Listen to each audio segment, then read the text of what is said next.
नमस्कार। हाय। स्वागत करती है आपकी दोस्त पुष्पी। हम परीक्षा में मेहनत तो करते हैं और चाहते हैं कि अच्छा रिजल्ट आए, अच्छे नंबर आए, लेकिन जैसा चाहा था वैसा आया नहीं। उसका कारण क्या था? उसका कारण ये है, हो सकता है हमारे पढ़ने का तरीका सही नहीं था। हम ज़्यादातर क्या करते हैं, क्वेश्चन आंसर पढ़े और बस उन्हें पढ़कर चले गए एग्ज़ाम देने। तो फिर जब क्वेश्चन थोड़ा घुमाकर पूछ लिया, किसी दूसरे तरीके से पूछ लिया, तो समझ नहीं आता कि आंसर कैसे देना है। इसलिए डिटेल में पढ़ें और जो भी टॉपिक हैं उनके कॉन्सेप्ट क्लियर करें, यानी कि उनको अच्छे से समझें। और फिर किसी भी तरीके से अगर क्वेश्चन पूछा जाएगा तो ना ही आपको घबराहट होगी और आप अच्छे से आंसर दे भी पाओगे। तो पढ़ना कैसे है? सबसे पहले पूरा चैप्टर में जो जो टॉपिक हैं और सब टॉपिक हैं उनको ध्यान से पढ़ें कि आप क्या क्या पढ़ रहे हैं, आपको क्या क्या पढ़ना है।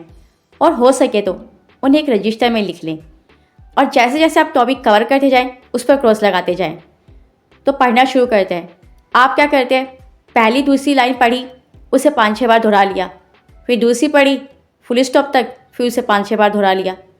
इस तरीके से पढ़ेंगे तो ये होता है रटना, हम समझते नहीं हैं। तो जो भी आप पढ़ने जा रहे हैं टॉपिक, उसको डिटेल में पूरा पढ़ें लास्ट तक। एक दो बार में हो सकता है आपको समझ नहीं आएगा और शुरुआत की है तो बिल्कुल समझ नहीं आएगा, लेकिन धीरे धीरे जब आप आदत बना लेंगे, पूरा पढ़ेंगे उस टॉपिक को समझ के अच्छे से, तो आपको समझ आने लग जाएगा।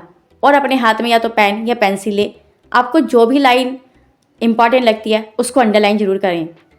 अब सारे आपका जब कॉन्सेप्ट क्लियर हो जाएंगे तो आपसे किसी भी तरीके से क्वेश्चन पूछा जाएगा, आपको कोई घबराहट नहीं होगी और आप आसानी से अपने आंसर दे पाओगे।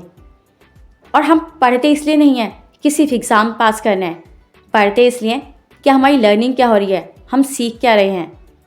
इसीलिए डिटेल में पढ़ें और अपनी जो पढ़ने की स्पीड है उसे बढ़ाएं, लर्निंग पावर को स्ट्रॉन्ग करें। और चैप्टर में जो कीवर्ड्स आते हैं और समरी आती है उसको भी ध्यान से पढ़ें। All the best. Thank you.